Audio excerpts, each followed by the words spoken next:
नेमका काय प्रकार आहे, तुम्ही पत्रकार परिषद का घेतलेली, कोण व्यक्ती आहे, काय सांगाल? 3 अनुषंगाने मी पत्रकार परिषद घेतली होती. जे कोल्हापूर महानगरपालिकेचे ब्लॅकलिस्ट ठेकेदार दुसऱ्याच्या नावावरून कामं भरतात आणि परत कामं करतायत. ब्लॅकलिस्ट असताना सुद्धा ते ठेकेदार पवडी विभागामध्ये येत आहेत, शहर अभियंता कार्यालयात येत आहेत आणि ज्या कॉम्प्युटरवरून टेंडर भरली अपलोड केली जातात, टेंडर फोडली जातात संपूर्ण शहराची. टेंडर फोडल्यानंतर ते ठेकेदार त्या कॉम्प्युटरवरची गोपनीयतेची माहिती घेत आहेत. हे सर्वस्वी चुकीचं आहे. जर तो ब्लॅकलिस्ट असो किंवा नसो, गोपनीयतेचा भंग जेव्हा टेंडर फोडला जाते त्याच्या मोबाईलवर आल्यानंतर त्याला मेसेज जातो, त्याने तिकडे बघावं.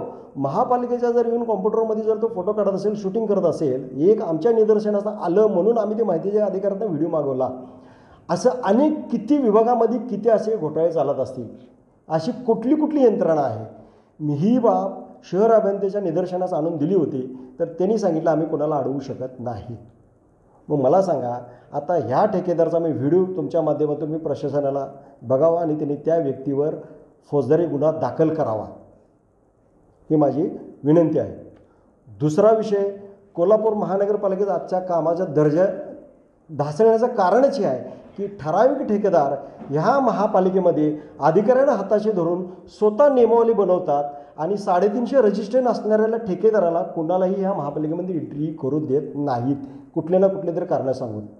आज PWDमध्ये 50 लाखापर्यंत फेवरच्या कामाची अट नाही आहे. कुणीही काम भरू शकतो, कुणीही करू शकतो. मात्र आपल्या महापालिकेमध्ये साधं 3 लाखाचं काम करायचं झालं तरी त्याला फेवरची अट टाकतायत. कुणाच्या सांगण्यावरून?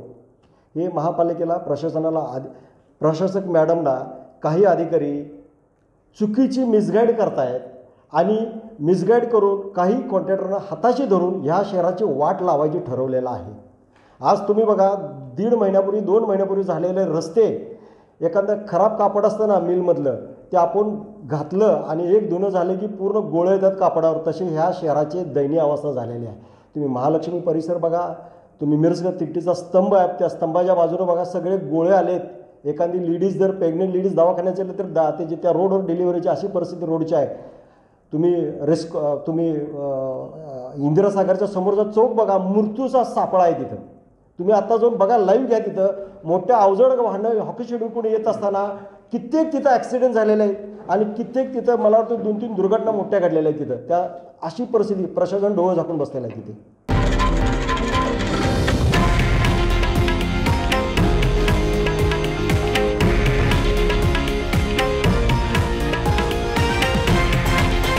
हे आहे देशातील नंबर 1 न्यूज नेटवर्क आणि आपण पाहत आहात TV9 मराठी, एकमेव.